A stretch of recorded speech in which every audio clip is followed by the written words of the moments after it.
Попасть под колеса поезда — это первобытный, пронизывающий до самых костей страх. Железнодорожные пути всегда пахнут опасностью, тяжелым приторным запахом криозота, разогретого на летнем солнце металла, и далеким, едва уловимым гулом, который передается по рельсам за километры до появления самого состава. Смерть под многотонной махиной, несущейся на огромной скорости, следует неминуемое, моментальное и, разумеется, очень болезненное. Физика здесь беспощадна. У нее нет сострадания, а тормозной путь тяжелого поезда исчисляется сотнями метров. Но если вы принадлежите к числу особенно чувствительных людей, чье сердце сжимается от любой тревожной завязки, мы спешим сразу вас утешить и успокоить. Все герои этой истории спаслись. Никто не пострадал, хотя нервы потрепать пришлось изрядно и мальчишкам, и их случайный чешуйчатый знакомый. В тот душный июльский полдень двое мальчишек, 12-летний Артем и его друг, 10-летний Димка, откровенно изнывали от скуки. Летние каникулы в небольшом пригородном поселке тянулись лениво, словно расплавленный асфальт. Когда все местное озеро было переплыто вдоль и поперек, а соседские яблони обнесены до самых макушек, ноги сами понесли ребят к железной дороге. Эта однопутная ветка тянулась через лес и связывала их дачный поселок с большим миром. Железка всегда манила парней своей суровой романтикой и обещанием приключений. Это была граница между их привычным и схоженным вдоль и поперек миром и манящей неизвестностью. Как это заведено у мальчишек, они шли вдоль путей, пиная мелкую щебенку балласт, балансируя на скользких стальных рельсах и рассматривая все вокруг с тем особым, дотошным детским любопытством, которое взрослые давно растеряли в суете будней. Они замечали каждую мелочь: странные ржавые костыли, старые изоляторы, блестящие стекляшки и выползающих греться на разогретый бетон шпал ящериц. И, как оказалось, эта их привычка совать нос во все щели возникла совершенно не зря. Довольно быстро их внимание привлек очень странный предмет, находившийся прямо на путях. На стыке двух рельсов, где металл крепился тяжелыми болтами к деревянной шпале, темнело что-то округлое и бугристое. Сначала Димка подумал, что кто-то из местных хулиганов положил на рельсы обычный булыжник ради глупой забавы.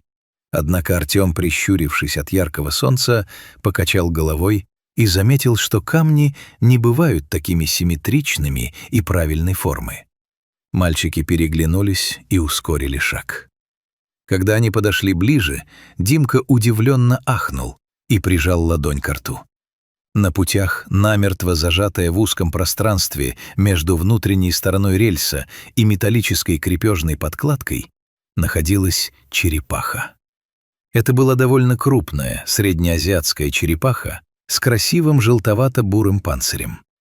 Как она оказалась так далеко от привычных степных или домашних мест, оставалось загадкой. Возможно, она сбежала у кого-то из дачников, а может, совершала свое собственное, затянувшееся кругосветное путешествие. Но сейчас ее поход был прерван самым драматическим образом.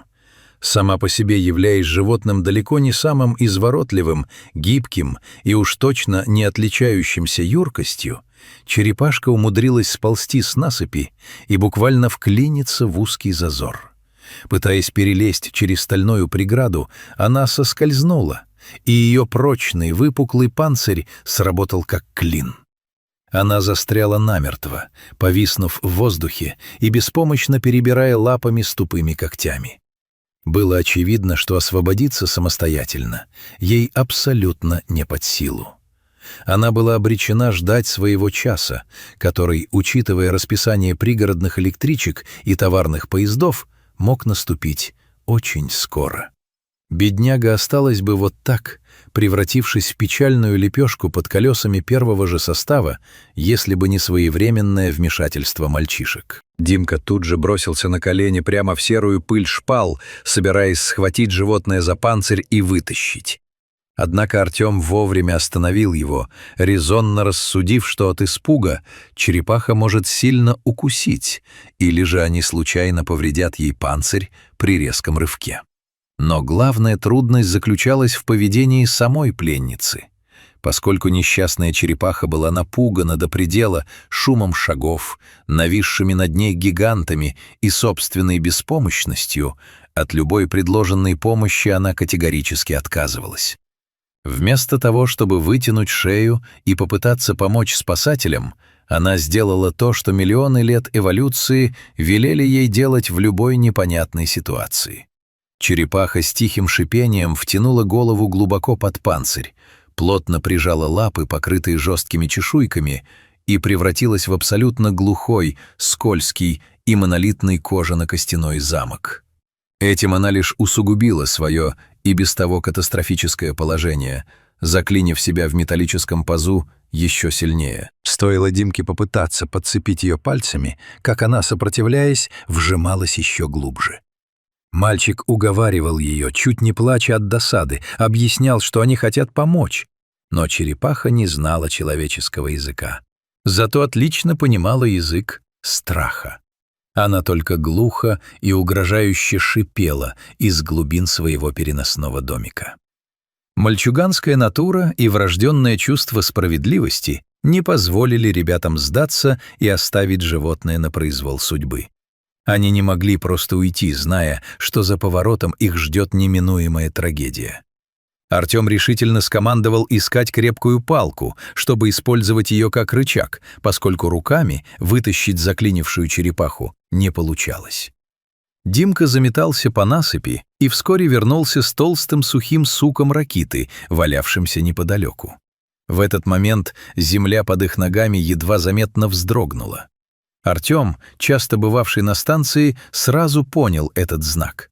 Он прислонил ухо к рельсу и услышал отчетливый тонкий звенящий зуммер приближающегося поезда. Время мгновенно сжалось, а страх материализовался в виде далекого, но уверенно нарастающего стука колес.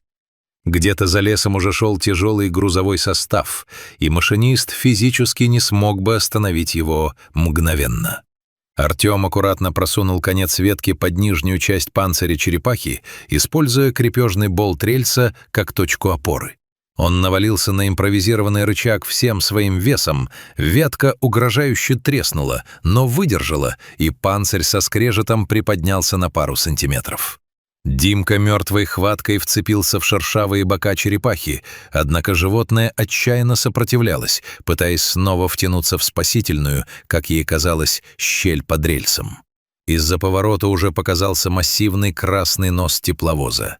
Раздался оглушительный, предупреждающий гудок машиниста, заметившего детей на путях. Мальчишки действовали на чистом адреналине, понимая, что у них остались считанные секунды. Колеса поезда стучали все ближе, ветер от его движения уже начал поднимать пыль и сухую траву. В самую последнюю секунду, когда гул нарастающей железной лавины заполнил все пространство вокруг, Артем бросил сломавшуюся ветку, упал на колени рядом с другом и обхватил руки Димки своими. Вместе они сделали одно отчаянное, резкое усилие и буквально выдрали черепаху из стального плена. С глухим звуком они втроем покатились кубарем вниз по крутой насыпи прямо в густые заросли полыни, крапивы и лопухов. Через мгновение мимо них с грохотом, свистом и невероятным вихрем горячего воздуха пронесся состав.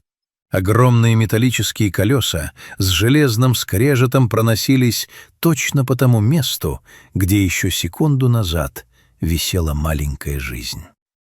Артем и Димка лежали в траве, тяжело дыша и глядя в небо, пока мимо них бесконечной чередой проносились ржавые товарные вагоны.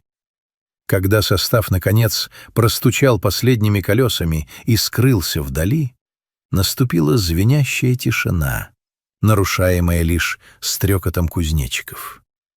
Димка разжал испачканные мазутом руки. На его животе, мирно и уже совершенно не шипя, лежала виновница этого переполоха. Она медленно высунула морщинистую голову, забавно моргнула круглыми глазами-бусинами и уставилась на своих спасителей, словно удивляясь их бурным эмоциям. Мальчики громко рассмеялись от облегчения.